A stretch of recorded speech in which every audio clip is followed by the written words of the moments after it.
मौका था, उत्तराखंड को बहुत बढ़िया बना सकते थे, लेकिन उत्तराखंड में सर रावत और बीजेपी की सरकार ये जो जानी जाएगी वो इसके लिए नहीं जानी जाएगी कि वो प्रचंड बहुमत के लिए, बल्कि वो इसके लिए जानी जाएगी कि महिलाओं पे अत्याचार हुआ। उत्तराखंड पंच बहुगुणा जी के साथ क्या किया, और जो महिलाएं सड़क मांग रही थी गैरसैंण में, उनपे ऊपर लाठीचार्ज हुआ। जो तो फिर संजय जी एक सवाल ये भी है, क्योंकि फायदा आम आदमी पार्टी को ही अगर मिलना ही होगा, जनता नाराज होगी या जीरो वर्क अगर सीएम है, तो कांग्रेस पार्टी भी तो है, कांग्रेस भी तो यही बातें कह रही है।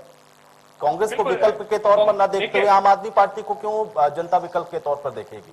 जी बिल्कुल अक्षय जी, आपने अच्छा सवाल किया और सवाल आपका वाजिब भी है, लेकिन हम लोग क्योंकि डोर टू डोर में लगे हैं, 1 फरवरी से डेली जाते हैं, पिछले 2 दिन से नहीं जा रहा हूं आपकी डिबेटों के कारण, वरना मैं स्वयं धर्मपुर विधानसभा में डोर टू डोर करता हूं। हम जनता से डोर टू डोर मिल रहे हैं, एक एक व्यक्ति से मिल रहे हैं, बात कर रहे हैं और पूछ रहे हैं। जनता का ये कहना है, मेरा नहीं कहना है, जनता का ये कहना है कि हमें विकल्प की तलाश थी। कांग्रेस और बीजेपी हमेशा हम बदलते रहे कि इससे नाराज है इससे ले आते हैं, इससे नाराज है इससे ले आते हैं, इसने 56 घोटाले कर दिए, इसने 65 घोटाले कर दिए, इसने आपदा घोटाला कर दिया, इसने कुंभ घोटाला कर दिया, इसने स्टडिया घोटाला कर दिया, इसने होली हाउस घोटाला कर दिया।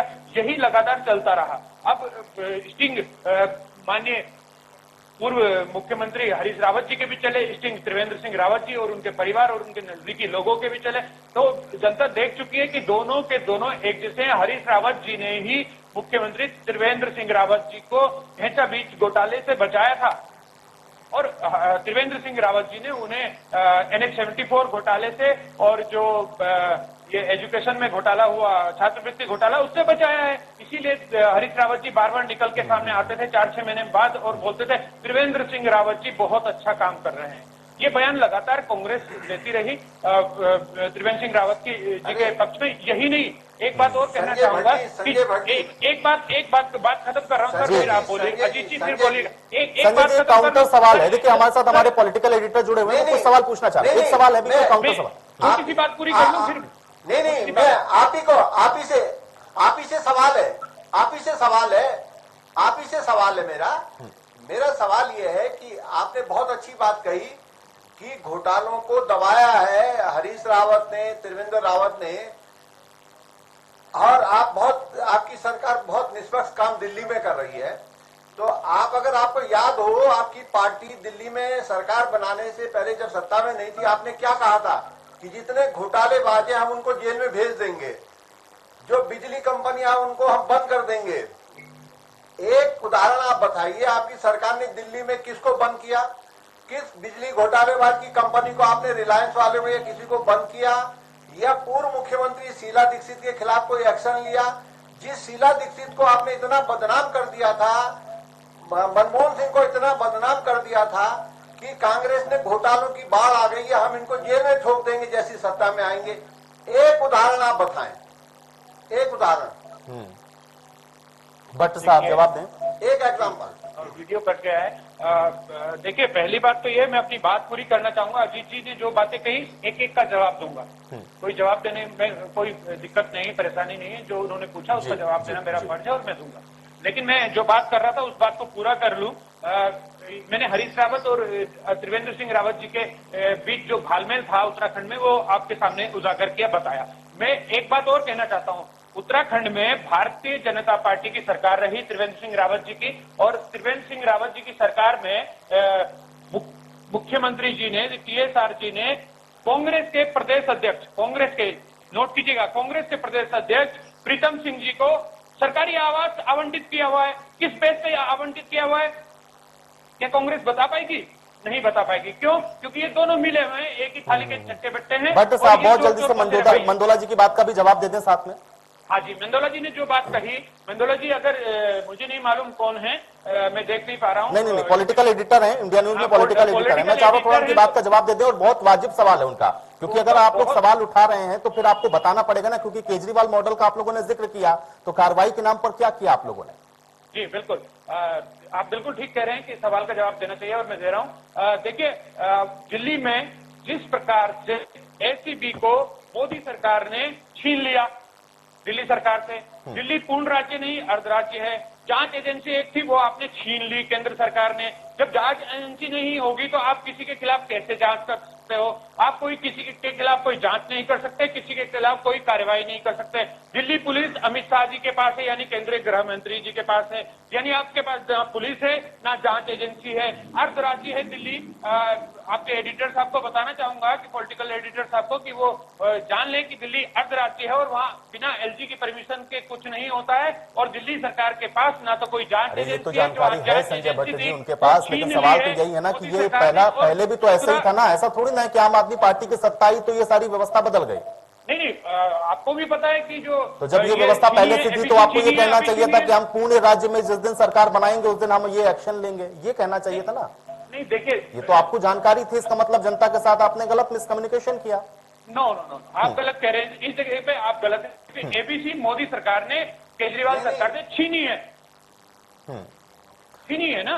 पहले थी, यानी थी और उनसे छीन ली गई ना। छीनी होती तो वो सारी जांचें होती। जो बोला है जी जी अजीत जी सवाल पूछ लें। को कोई सा भी आप एक जितने वायदे जितनी घोषणाएं आपने उस टाइम पे करी थी ना, देखिए आपको मानना पड़ेगा, आप भी अब एक राजनीतिक दल बन गए हैं, आप भी एक राजनीतिक दल की तरह बड़े बड़े वायदे करेंगे। आप कहेंगे हमारी कमेज कांग्रेस और बीजेपी। संजय भट्ट जी से बहुत शुक्रिया संजय जी हमारे साथ जुड़ने के लिए। अजीत जी मैं आपके ही पास आ जाता हूँ। अजीत जी एक चीज मैं और समझना चाह रहा हूँ, थोड़ा सा मुझे बताएं अजीत जी, फायदा किसको? क्योंकि एक तो भारतीय जनता पार्टी अपना जो मैनेजमेंट है उसको सही करने के लिए निश्चित तौर पर ये जो चेहरा है वो बदला गया है, वो उसमें कितना कामयाब होते हैं ये हम लोग चुनावों में देख लेंगे। लेकिन अब कांग्रेस और अगर आम आदमी पार्टी का हम लोग जिक्र करते हैं तो जिन बातों को वो लोग लगातार उठा रहे हैं उसमें ये जो बदली अभी हुई है अंतिम साल के अंदर आते आते, ये अगर नुकसान पहुंचाती है तो फायदा किस विपक्षी पार्टी को ज्यादा पहुंचाएगी आपके हिसाब से?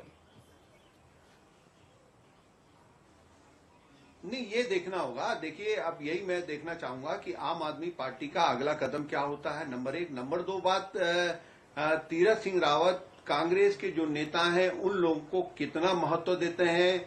क्या वो कांग्रेस के जो लोग बीजेपी में आए थे 2017 में, क्या वो टिके रहना चाहेंगे?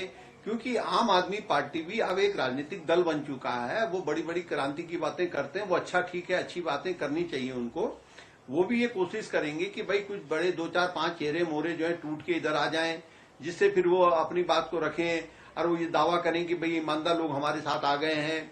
कांग्रेस में दिक्कत क्या है कि कांग्रेस का जो केंद्रीय नेतृत्व है वो फैसला लेने में बहुत देर करता है और उस देरी के चलते कांग्रेस को केवल एक राज्य नहीं कई राज्यों में नुकसान हुआ है। मध्य प्रदेश में उनकी सरकार चली गई और राजस्थान में जैसे तैसे सरकार बची है। वहां पर अगर अभी एकमात्र चेहरा कोई अगर है जो हरीश रावत जो है, वो अभी पूर्व मुख्यमंत्री हैं और वो गांव-गांव घूम रहे हैं, वो कोशिश कर रहे हैं कि मैं एक बार फिर से उत्तराखंड का मुख्यमंत्री बन जाऊं। लेकिन दिक्कत यही है कि आला कमान उनको घोषित नहीं करेगा कि वो मुख्यमंत्री हैं हमारे, या वो हमारे चेहरे हैं, क्योंकि वहां पे जो राहुल गांधी ने अध्यक्ष बनाए वो प्रीतम सिंह युवा है और वो भी पुराने नेता। लेकिन प्रीतम सिंह उतने पॉपुलर नहीं है गढ़वाल में, कुमाऊं में कि जितना दूसरे नेता है बीजेपी कांग्रेस के।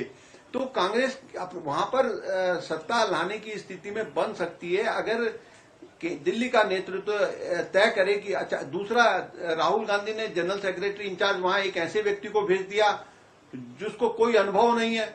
वो देवेंद्र यादव दिल्ली के एक छोटे से नेता है, उनको वहां का जनरल सेक्रेटरी।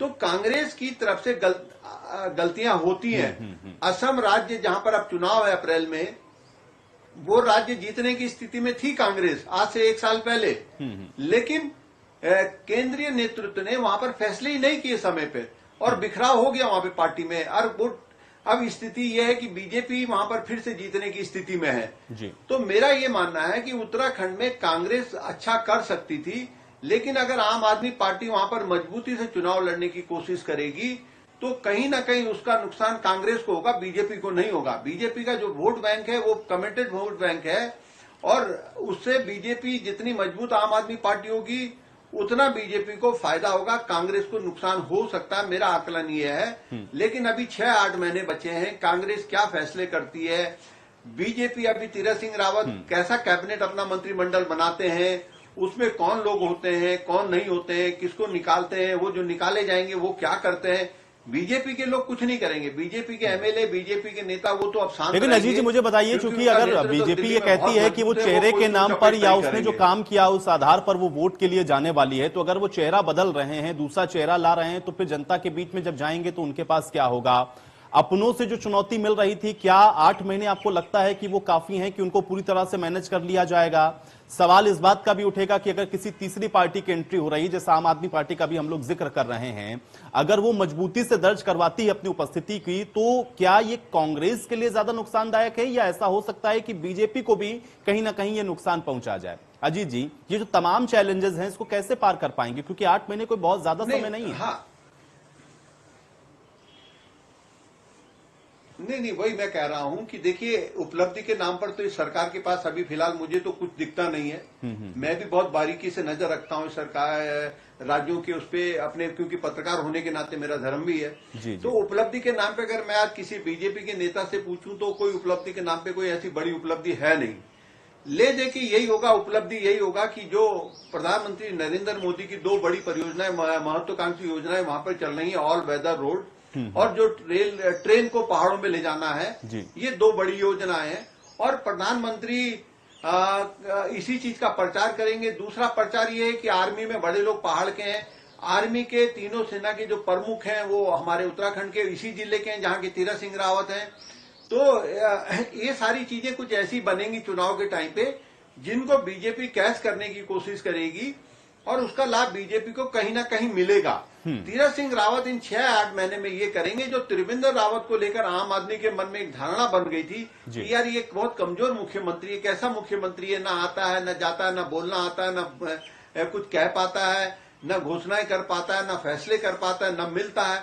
इस धारणा को तीरथ सिंह रावत तोड़ने की कोशिश करेंगे, इतना भर वो कोशिश करेंगे।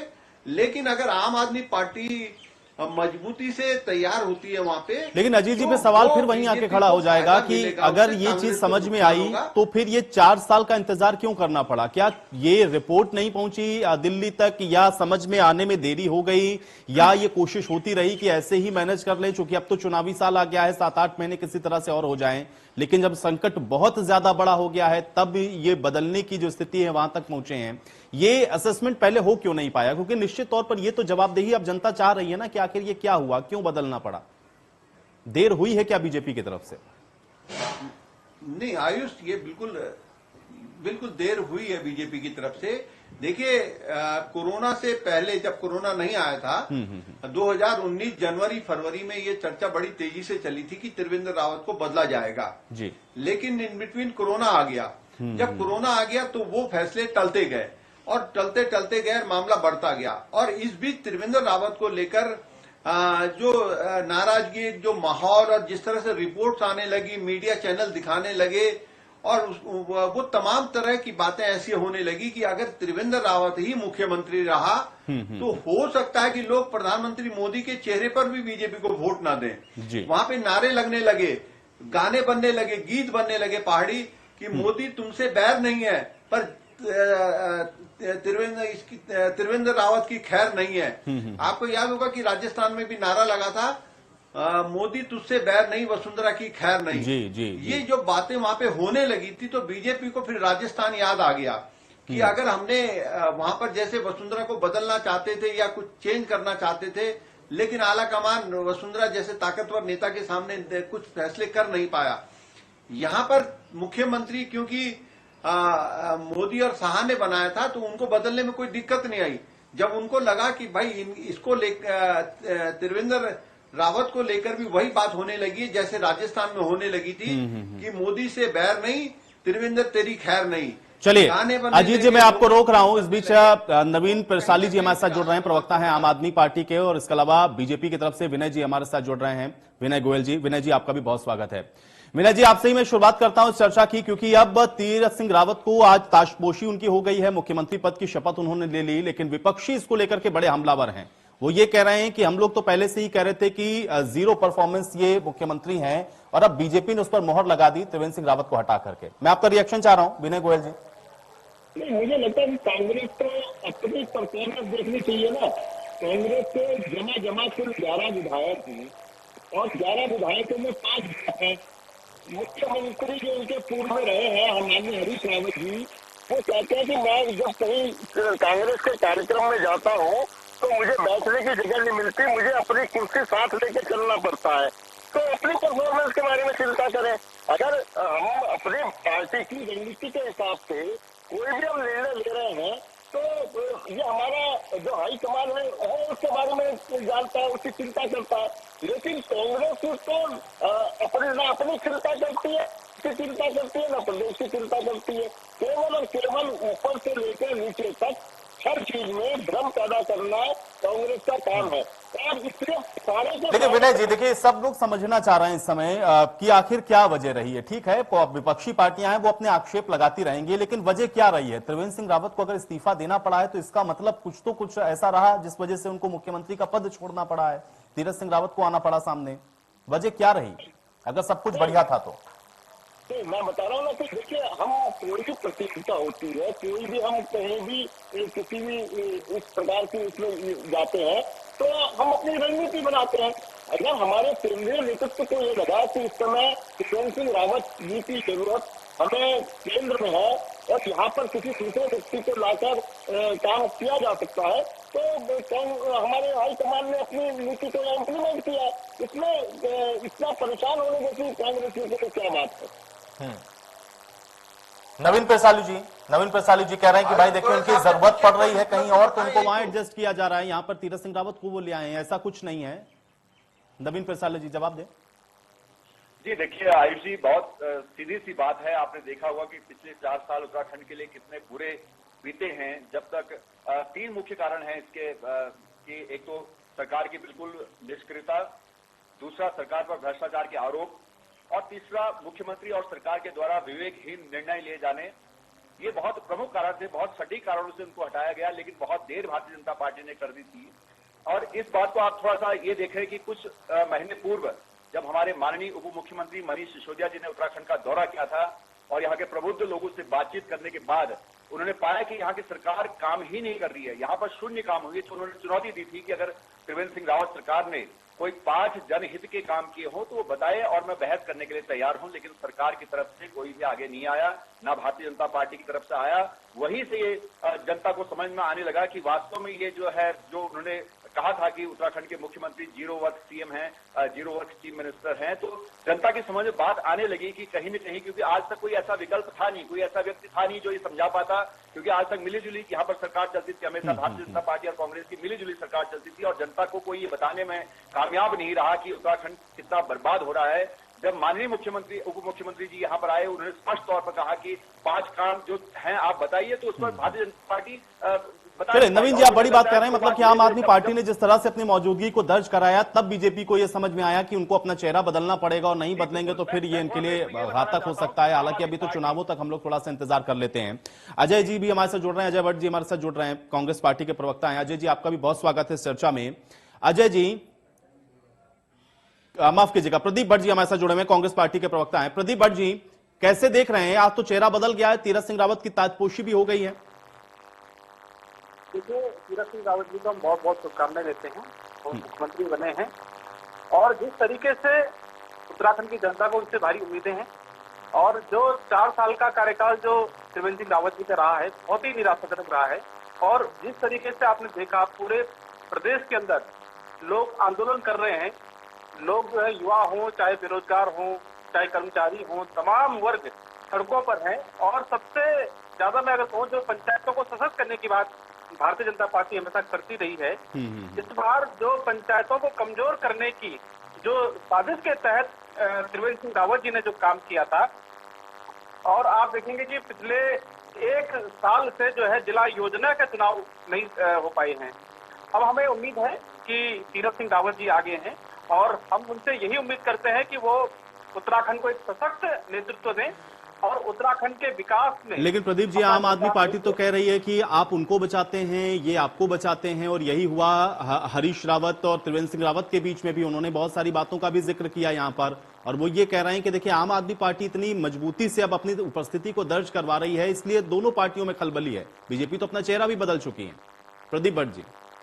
नहीं, ऐसा नहीं है। उत्तराखंड में भारतीय जनता पार्टी के पास प्रचंड जनादेश है। 57 सीटें वो जीत के आए थे 2017 के विधानसभा चुनाव में, और जिस उम्मीद के साथ जनता ने उनको जनादेश सौंपा था, तो त्रिवेंद्र सिंह रावत जी उस जनादेश पर खरे नहीं उतर पाए, और भारतीय जनता पार्टी के शीर्ष नेतृत्व को लगा कि उनके नेतृत्व में चुनाव में जाना उचित नहीं है, तो इसलिए नेतृत्व परिवर्तन उनको करना पड़ा। और ये आज उत्तराखंड का जनमानस अपने आप को देख रहा होगा कि जिस तरीके से त्रिवेंद्र सिंह रावत जी के जो 4 साल का कार्यकाल रहा है, ये प्रदेश के अंदर बहुत ही निराशाजनक रहा है। आज कहीं न कहीं जो युवा है वो अपने को ठगासा महसूस कर रहा है। शराब माफिया, खनन माफिया, पूरा तंत्र जो है, और नौकरशाही जिस तरीके से बेलगाम हो गई थी, आज हम उम्मीद करते हैं नए मुख्यमंत्री जी से। आज चलिए विनय जी चलिए, कांग्रेस पार्टी ये उम्मीद तो कम से कम कर रही है, लेकिन आम आदमी पार्टी तो कह रही है कि देखिए उनकी धमक इतनी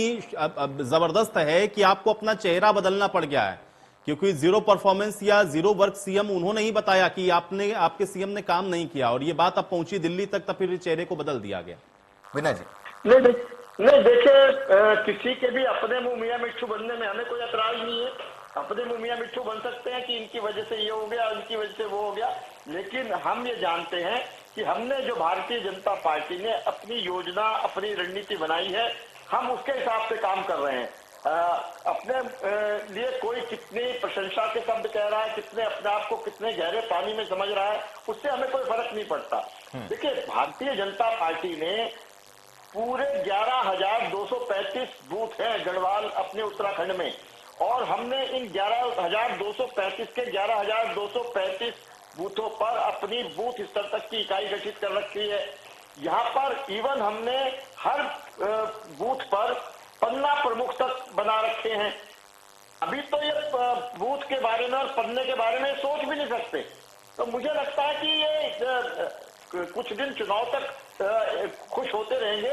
हाँ, ये बात जरूर है कि कांग्रेस में और आम आदमी पार्टी में इस बात की लड़ाई इस बार जरूर होगी कि विपक्षी दल कौन बन पाएगा।